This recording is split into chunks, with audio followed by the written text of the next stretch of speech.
Hello and welcome. Your old buddy the radio mechanic got bit in the butt by something he's been warning you guys about continuously, and it still bites me in the ass once in a while. I'm on this 12AX7 trying to diagnose the problem with his WWV receiver, and I'm looking at the cathode resistor on this 12AX7. And if we come over here to my Keithley VOM, this is supposed to be a 72 or 75 k ohm resistor. And if I go on this cathode, oh, now it's going to read correctly. Thank you. Yeah. Hang on just a second. Here's what I've been going through. I am going to again read that. Now that I've had the probe on it, I'm going to go back and read it again. There we are, 4 megohms. It's reading 4 megohms on that resistor. Now I would go in with the probe and probe around, and there was 0, and there's 112K. And I finally convinced myself last night that I had either a bad solder joint or a bad resistor. So I changed the resistor only to keep going in circles around and around and around. Finally I got smart.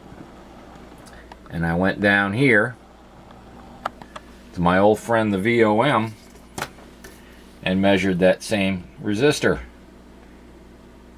And it's right on 70K like it should be every single time. What's happening? That cathode resistor also has another path through this resistor right here. It leads over to this filter capacitor, which is the anode voltage for everything in here, but they're referencing the cathode, or that cathode, not only to ground through that 72K ohm, but through this resistor right here.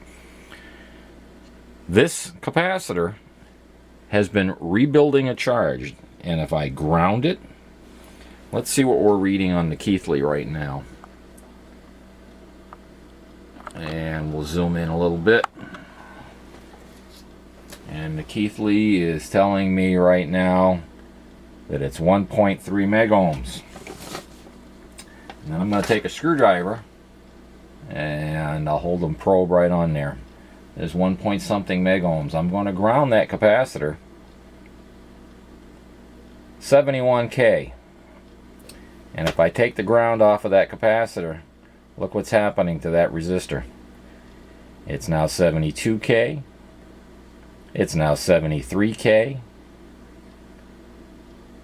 And it'll continue to do this all the way up until that resistor's reading in the megohm region. And this radio has not been turned on for over 24 hours, and yet that capacitor keeps rebuilding a charge and giving false readings on anything that's connected to it.